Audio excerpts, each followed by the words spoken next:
Bert Oliva's Mastermind Circle. Welcome back to another Mastermind session. My name is Bert Oliva, and I'm really excited about today's session. As some of you know, one of my favorite things is to go around the world interviewing successful, interesting, and powerful people. With that being said, tonight I have a special interview for you. So get ready to take notes. Here we go. Bert Oliva is an international orator. He speaks around the world about his experiences and teaches humanology, the scientific study of human potential. He has enchanted audiences all over the world, showing them the power of mind over matter. He's one of the most talented speakers out here, and I highly recommend him to any type of. The more prepared you are, the luckier you'll be. He is the world-renowned authority on leadership and human behavior. Mr. Bert Oliva. Bert Oliva! He's considered the voice of inspiration and motivation. Today he'll pass his knowledge on to all of us. For over 2 decades, Bert Oliva has touched the lives of hundreds of thousands of people. Bert has a dedicated social media following and an impressive online influence few possess, enabling him to communicate with audiences he has touched near and far. I think he's one of the greatest motivators out there. The thing I love about Bert is he's on stage and he gives his heart every single time. He has developed many programs, recorded audio CDs, and written books, all of which to help those ranging from individuals to corporate and Fortune 500 companies. He has dedicated his life to speaking all over the globe and met some of the most influential and powerful people in the world. Okay, let's go. He has also coached highly successful business executives and politicians. Normally seen as impossible. I believed it and I did it. An infectious motivator. So get ready to learn tools that will help you tap into your potential. Pay attention, this is real stuff. Get ready to have an experience you won't soon forget. Please help me welcome Bert Oliva.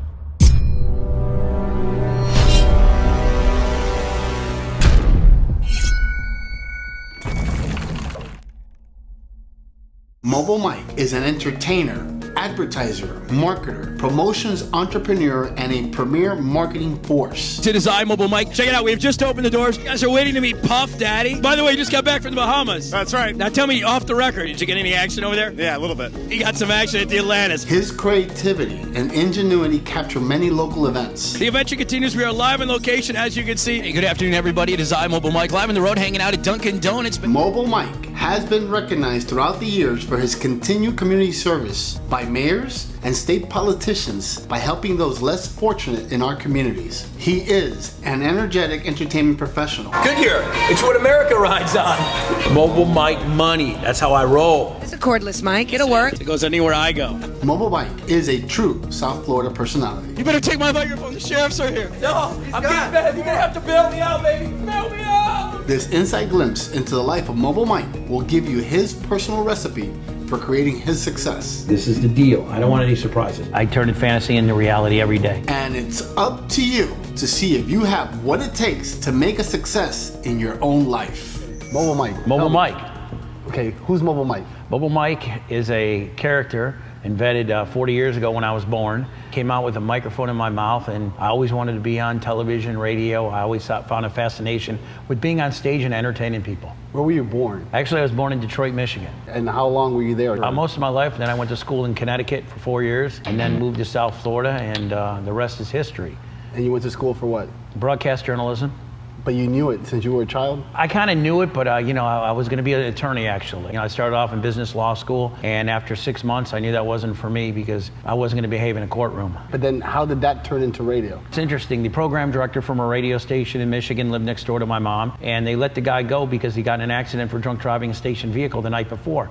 So he said, how would you like to go on the radio and fill in? I said, fill in what? I said, are you kidding me? I'm a kid. At just 17 years old, an energetic, passionate young man who grew up in Connecticut and Michigan set roots in South Florida to follow his dream of radio stardom. Miami's Party Station, Power 96, it is I, Mobile Mike. So you had not done radio, No. you had no DJ experience? None. And I was on the air in Detroit, on overnights. Within 6 months of that, I all of a sudden ended up on the morning show. It was like, wow. But once you got behind the mic, you just lit up. It was on. It was like, wait a second, how long is this guy doing? Where'd he come from? Then they met me, they realized I was a kid, and they were like, what's going on here? I don't get it. Like, they'd line up interviews, and I'd come in, and I'd just start doing doing the interview before the jock that was doing the morning show did the interview, and I was asking all the right questions when this guy was writing down all the right questions and didn't even know how to ask him when he did that. It was a gift I was born with. No one in your family's ever done something like that? No, nobody. You're the only one? The only one. And then you decided to come to South Florida. Came down and met Bo Griffin. She had a morning show. Morning. Your time check is coming up on 8:03. Puff Daddy is on the way. He said he's getting ready to get married, so we can take anything. No, I did not say I I came into the radio station asking for X amount of money, and they threw me out, told me I was crazy, that nobody in South Florida makes that kind of money. I said, okay.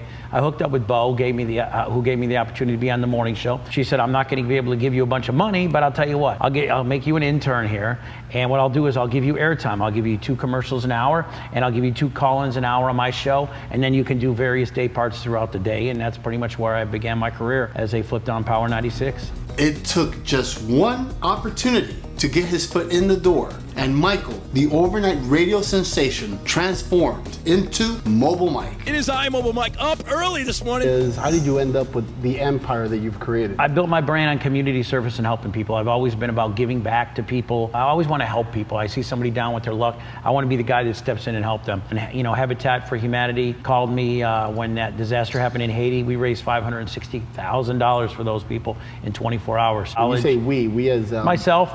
I put all my sponsors together, all my radio stations, all my TV stations. We set up and stage an event, and basically everything we take there goes to that charity. Your sponsors are basically your friends. How does that happen? Well, I don't just get into business to do business with somebody, make money on them. I like to do business with people I like and trust. That way I can build more of an enterprise with them. It's mutually beneficial for everybody. Having a goal is like having a roadmap. There's different types of goals, short-term goals and long-term goals. A lot of people go into business without even having their goals set up, and goals are really important. Plan for the future. Work your plan, plan your work. If you like my work, you'll love my plan. You got to get it all together. You got to be able to set yourself up not only 5, but maybe even 10 years ahead of the game. What are you planning in the next 5 years? Where do you see yourself? Or in a completely different place. I stepped a couple of years ago outside all the radio stations. I worked for Beasley Broadcast Group for 12 years, Cox Radio for 5. I've been with Clear Channel 6.5. I stepped outside the realm of my normal comfort zone to open a new facility here to expand my operations. I've got 15,000 square feet, printers now for wraps,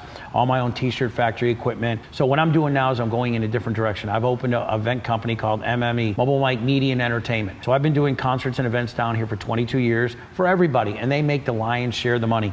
Now what I'm doing is I'm doing it myself. There's a lot of money in concerts and events, and I think that's where the future is going for me. The older you get, the more energy you have. It's in my blood to do this. But seriously, what motivates you? Changing people's lives, seeing what people go through, whether they're in a bad marriage or they lost their job, to take those people and turn their life around and put a positive spin on the bad luck that happened for them. When one door closes, 3 more open, and people aren't necessarily smart enough to see that. I've been able to point that out to them because it's happened to me. What I do is different and unique, and I talk the talk and I walk the walk. Is there anyone else doing what you're doing? Nobody in the world does what I do. There's not one other Mobile Mike out there? No. So there's always competition, but you have none? Nobody. Why? It's not so easy to do what I do. Nobody has the work ethics that I have. I get up at 5:30 in the morning. I get home at midnight every single day, 7 days a week. I mean, when I started with Power 96, I didn't have any money. I moved down here with nothing. I went to Enterprise Rent a Car. They had just started. I convinced the district manager to give me a car, a van. How did you convince him to do that? I don't even remember. But whatever I said, he bought the bullshit. You believed in yourself so much that you let other people see that dream. And it worked out, and I still have a relationship with him. How do you walk into one of these meetings? I had the magic tongue. The magic tongue always worked. Give me an example. Perfect example. In JM Lexus, and they said, listen, Power 96 is not our audience. The demographic is X, and the income is Y. I said, that's cool. Forget about the radio airtime you're going to get. I'm at Fantasy Fest. I created Bartender's Bash. I'm at NASCAR in the pits. I'm going to be live on Fort Lauderdale Beach 3 days a week, Miami Beach, Coral Gables, Coconut Grove. I'm giving you 1,000 impressions a week. What's that worth? How are you going to do that? Laid it all out for him. Here are the pictures. Congratulations. Go pick up your car tomorrow. When it works, it works. So my value to most of the people that I interact with to this day is not necessarily the airtime and radio I give them. It's the visibility on the streets, and it's my passion for the game. With the new media, social media, everything is shifting. How's that doing for your business? No, that hasn't hurt me at all. Radio listenership's down a little bit overall because there's a lot of options out there. My biggest level of success has always been on the streets, shaking hands and kissing babies, whether it's at a Miami Dolphins tailgate party, at a birthday party, at Hooters on a weekend hosting something. I'm out there all the time doing this. No matter where I go, I find people I know. Top leaders know how to hone in on their strengths. It's really important. Most people don't know what their strengths are, and the reason is because they're embarrassed. They think that by them telling the world what it is, they're being egotistical. That has nothing to do with ego. It's you having certainty. What is your strength? Learn how to hone it, work with it so it becomes an asset in your business. Well, I got a couple of questions. What do you think is your biggest strength? My ability to get the job done, no matter what it is, I always get it done. A lot of people can start projects, but they don't get them across the finish line. Even projects that don't even exist. Someone comes to you with an idea. I turn fantasy into reality every day. And that's your strength. Absolutely. What do you do for fun? I like to travel. I don't do it very much. I don't take vacations. I'm working all the time. I feel like if I'm not here, I'm missing something, and people are missing out on me. But you don't think that in life you should have balance? Absolutely, and I'm looking for that balance in the next 5 years. What are your biggest regrets? Finding the time to have kids. Okay, why is that? Just I haven't had time to, have kids. I mean, everybody. You got another 5 years though. Yeah, I got 5-year plan. You're gonna start working on it. Strategy. You're gonna work on it every day. Every day. But that's your biggest regret? Yeah, just not having children. A little mobile mic. Yeah, mini me. Free pizza, free Pokemon dolls. See them on the turntables in the mix. What's your biggest scare? None. I'm not afraid of anything. I don't live my life like that. I don't worry about anything. In business and in life, we make decisions and we make mistakes. And you got to live with our mistakes. Who's been your biggest mentor? Just myself. I believe I only You've take my never own had information. A mentor? Never, buddy. No one has ever helped you? Well, No. You said Bo Griffin at one time. Bo Griffin, yeah, she's amazing. She just passed away about 5 years ago, pancreatic cancer. She was an amazing lady. Had the morning show here. Yeah, I love her. She had drive and inspiration, and she had more haters than you'll ever imagine in your life. I mean, the program director for the radio station hated her guts. I mean, here's a lady who had nothing but positive energy on the air, delivered a message. Everybody in the community loved her. She would be one of the mentors at one time. Absolutely. What kind of person would you mentor, you as a person? Who would you mentor? Somebody that's really committed to whatever they're doing, because if you find something that you enjoy, you're going to be good at it. If you're doing something that you're just miserable at, you're never going to be good at it because you're never going to care. So whatever you do in life or your job or at work, you need to put 100% in, and you need to be able to enjoy that. One of these kids that want to be the next mobile mic, come knocking on your door. Bring it on. Your doors are open for them. Bring it on. One question that I love to ask is, what has been your best business career move? And a lot of people can't answer that. They're afraid to actually make a move. In order for you to succeed, you have to take risks. The larger the risk, the larger the rewards. If you don't have a career move that you can remember that's your best one, then you haven't made enough. Making career moves are important. If not, you become stagnant. And then being stagnant, you become obsolete. What has been your best business career move? I would say just expanding outside just to the radio business. I would say getting out on my own and being able to not be exclusive and not be owned by anybody. I've certainly, been in a circle and been out there where if you don't know who Mobile Mike is, it doesn't matter what radio station you listen to, what TV station you listen to. Even if you don't have a radio, you know who I am. What are your biggest agitators? People that are negative energy. I was watching The Bachelor last night, and a couple of the girls on there are just so negative. They're so worried about all the other girls and what they're thinking and who they're kissing. It's like, worry about yourself. Stay in your lane. To me, that's a huge turnoff. People that are insecure and just negative energy, blah, blah, blah, blah, blah. Every time you turn around, it's like, wow, all that negative energy could have been used propelling you to the next level and the people around you. When you put someone else down, you're putting yourself down first. Haters, do you have any? Oh, everybody's got them. Tons of them. What do you do? You think everybody's happy for my success? Nah. And what do you do when they come around and they... Just ignore them. You don't even feed into them. Never pour gasoline on a fire. You don't allow them to bully you around? No, I've never been pushed around by nobody. I'm not scared of anybody. I don't live my life like that. I could retire tomorrow, sell all my stuff, and never work another day. I do this because I enjoy it. Who is the teacher you remember the most? Miss Pelkey, first grade. I used to get her all the time. She was allergic to wet naps. So I'd take the gum underneath her desk right before she came in and put the wet nap underneath there. Within 5 minutes in the class, her eyes were tearing. We'd have to shut down the class. And on the chalkboard, we'd go early and write down different things. And I'd put thumbtacks on her seat. Did you ever find out it was you? Never. So you were a little troublemaker. I was a rebel without a cause. Nothing's changed? Not at all. What's your earliest memory? Earliest? Wow. Baby time. My favorite memory was taking my dad's tractor every time we went out of town, hauling around the neighborhood in his tractor. I was like, 4 or 5 years old, and I figured out how to hotwire the tractor. I was driving around the neighborhood, popping wheelies in the tractor. He would come back, and how come the gas tank's empty? I don't know. You have any brothers and sisters? Yep, I have a sister. She lives in Alaska. And your parents are still alive? Yep. And what do they think about what you've done in your life? They had their concerns because I was hyperactive, I was always on the move, and I was always one step away from getting in trouble. I mean, I was like, I was the class clown. I was Mr. Creative. I always had something to say. And they also thought you were going to be an attorney. Right, they thought I was going to be an attorney. And then I went in the roofing and construction business in Detroit. Do they visit you, or do you? Oh yeah, they come down every couple of years. And they see your success. Yep, they're amazed. I have them picked up at the airport in limousines and bodyguards, and they get a kick out of it. Like, wow, really? Who lives like this? How does that make you feel? Good. It's great to see their smiling faces, and then for 20 minutes at dinner, they're like, this is ridiculous. What are you wasting your time and money for? This is crazy. Who lives like this? So to them, it's like a dream. Right. It's like, wow, really? What net worth would you like to achieve? I'd like to be in the $1 billion range. Why? It's a great number. I mean, when you look at people like Warren Buffett and Carlos Slim, that's big money. That's real money. But why? Why would you want to get there? Money is power, and I don't really care about power. It's the wow factor. It's like you can pretty much have anything you want, anytime you want it. You have everything that every guy wants. So what can $1 billion do for you right now? Buy more businesses, I would acquire more assets and change more people's lives. What legacy do you want to leave behind? I just want to be known as the person that changed the way things were done. And everything I've been involved in, whether it's events, radio, community service, just the overall way of presenting something, my way of doing is completely different. You've seen the festivals and events down here or wherever they do them, and there's usually 1 or 2 radio stations and you do a basic guerrilla marketing plan. Mine is to bring in everything. You want to cater to all the demographics. It doesn't matter what they are. You want to talk to everybody and make everybody happy. And that's what I'm about, just bringing different people from different cultures together. What's your favorite kind of conversation?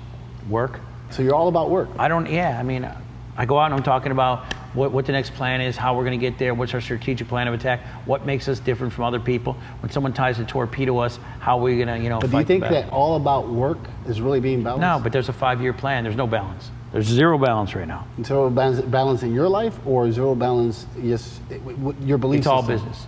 Always. It's always been like that. Yep. So you're ready to do a little shift, or are you just going to keep pushing? I'm ready for a shift. What's the biggest misconception about Mobile Mike? People don't know what I do, a lot of people. They just think that I'm a guy that goes out on the radio and goes to Dunkin' Donuts and gives away free food and a t-shirt. They don't understand all the mechanisms that I'm involved in, all the people that work for me, the operation that I truly run, and the operation that truly will be coming soon. Who is Mobile Mike as a person? Just somebody that works his ass off. You just love work. Yep. Love being on stage and entertaining people and taking the energy to another level. When I walk into someone else's live broadcast and I take the microphone for 15 seconds and I do my spiel, everybody looks at the guy who's doing it and goes, "Ooh, what did they hire him for?" Not everybody can be Mobile Mike. Not everybody possesses my energy, my skill, and my ability to see into the future and be able to lift people up and just boom, energize them. So when you wake up in the morning, it's all about work. When you go to sleep, it's all about work. It's all about work. I sleep with 3 computers and notepads, and I'm nonstop. What piece of advice do you wish you had in the past? If you were able to go back 2, 3, 4, 5 years and realize some of the things that you could have done to get you to a different level of success today, would you do it? Sometimes we're able to go to the past and see what we should have done. Well, guess what? It's not too late. Start taking action on those things right now. A lot of times we use age as an excuse. I'm a little older. If I would have done that 5 years ago, I would be in a different place. It's never too late. The best time to start taking action is when? Now. What piece of advice do you wish you had if you can go back? Probably would have done this in New York. I don't know. It's a different market. It's a different market. I think that I should have expanded in New York a long time ago. It's a great market. I've been up there and everyone always told me, and I never should have listened, oh, right now you're a big fish in a little pond. You would have went up there and you would have been a minnow in a giant ocean. I've went up to New York and every time and I align the stars like you do. When I go to a seminar and I go into a thing, I don't write a speech, I don't need whatever. I light people up, I say what I feel, and you can just see like, wow, really? Have you ever made a mistake saying something that's offended someone at the moment? You always say things that offend people. But have you ever seen an audience turn off on you and then you're like, wait? Never had that. But you're always going to be saying things to people that they feel are inappropriate. I don't cross the line. I'm mainstream. I represent companies that are, some of them publicly traded. So, in the last 10 years, I've been very careful with my brand. And what advice would you give someone that's trying to do what you're doing? Good luck. It's not so easy. Radio has changed, television's changed, media has changed. You'll never be able to build a brand like I have because nobody will allow you to. The radio stations nowadays don't even want you to hardly say your name. They don't want anybody to come bigger than their brand or all of their brands together. They can't stand it when you are a Ryan Seacrest, an Elvis Duran, a Mobile Mike. It's very difficult for them to digest. Those people are always going to exist, but it's they have a real problem and they fear when that happens. How long did it take before you realized that you were successful? You never realize you're successful. I never pat myself on the back and say, wow, what a great day it is. Yesterday, I started working out a couple days ago. I'm in the gym yesterday, and I'm looking at the thing, and I'm thinking to myself, wow, I left the office 3 hours earlier than I normally do. I'm here, I'm doing something for me, health-wise, making sure I stay in shape and live a little bit longer. So it's no pat on the back, but you gotta kind of start to balance things as you get to our age, and you gotta think about, working 18 hours, 19 hours a day is great, but you also got to take into consideration, you got to eat right, which I've always done, drink a lot of water, I don't drink or do drugs, and you got to get in the gym and take care of your body. It's the only one you get. So I'm starting to balance that, and that's been the last 3 weeks. That's why I look 20 years old still. You haven't changed since the day I met you. Yeah. When you stare at yourself in the mirror, what do you see? I see the same person I saw 18 years old. You still see that hunger Absolutely. and that drive? Yeah, 100%, yep. Do you see a happy person or a sad person? Happy person. I'm right where I want to be. Nowhere near finishing my goals. We've had great discussions on where Mobile Mike should go in the future. With the technology that we have access to anything that we actually need in order to become experts in our industry. See, one of the things that I truly believe is that people will follow experts. People will buy from experts. So if you're not yet known as an expert in your industry, then you have to go back and study and become that person. How do you keep yourself polished besides mentally being able to be in front of someone and know exactly what words to say? Do you practice anything? Do you read any practice. books? No practice, no reading books, no singing in the shower. It just comes in. No internet Googling. It comes natural. How do you want to die? Wow. I want to make it to 100 years old. 100? Yeah, maybe 120. Like George Burns? Yeah, right. I just think I'm going to look the same at that age. I'm still going to be laughing, having a good time, and entertaining people. So you really want to go all the way to 100? Damn near it. I truly believe that everyone has greatness inside of them. The only person that holds them back is themselves. By us getting this interview in, and there's another little Mobile Mike out there that wants to be the mini me, you're even saying, you know what, I'm here if you're willing to walk in the door, but people won't do it. No, I bring people in all the time. In the last 5 years, for example, I would say 15 people have come in and wanted to, follow me around and do the thing. But, within 30 days, they're like, burn out. I hear this, no risk, no reward. What do you want? I mean, you got to get, oh man, no, I can't make it. My girlfriend's blah, blah. Listen, I got up at 5:15 this morning. It's 1:15. I haven't eaten anything. I won't eat until maybe you take me to lunch. But I mean, I eat one meal a day, and I don't have time to stop, and I'm not crying. Oh, wait, I got to go to the bathroom. Hey, I need this. Drink a lot of water and keep the machine rolling. People don't get it. They can't do it. I mean, a lot of people I could have had 20 people working for me. Over the years, over 100. Everybody comes in, I get it, I want to do it, I'm going to follow you, I can drive the trucks. You don't have a CDL, how are you going to drive the truck? What's a CDL? And listen, my guys who get it, they cook on the weekends in the truck, as you know, they drive the trucks, they set it up, they run the searchlights, they change the oil in the generator, they're here doing as a controller, they're printing jobs, they're printing t-shirts, because all that you did too, though. I do it. When you first started. I still do it. What's your potential? I have no limitations. My biggest fallback and my biggest mistake, probably the last year, is sitting in this office, being the CFO, the CEO, and trying to run my business as a general sales manager and everything else. When my time is better spent out there, I need to have a team in here running the business. I don't need to be in here. I'm the brand. Why am I supervising all of the aspects of my business? And there's a lot. There's no reason for it. I'm holding myself back out. I mean, I'm on here on the phone today. I picked up 5 new clients before noon that I just need to go out and set the meetings up. Yep. And I got to get outside the office. I got to have more people in the back end to run it. My problem is I'm trying to overly micromanage everything because that's the key to my success. So what are some of the things that we learned from Mobile Mike? Number 1, wake up early. He who wakes up early will have more chances to succeed than those people that wake up really late. Number 2, tenacity. Being able to be tenacious, never giving up, no matter what happens or what anyone says. Number 3, be willing to help people. Have an open mind and an open heart for those people that come to you and ask for help. Remember, that one person that actually helped you get to where you are today. Number 4, recognize opportunity. Opportunity is everywhere as long as you have your eyes open and you're paying attention to life. Number 5, consistency. Doing the same thing again and again and again. Not giving up. No matter what happens, don't ever give up, because if you give up, you're giving up on your dream. So I hope you learned as much as I learned when I had the opportunity to interview Mobile Mike. My name is Bert Oliva, and remember to live life and don't let life live you, and I will see you next week. Register online and join us today for all new live interviews and weekly topics only at themastermindcircle.com.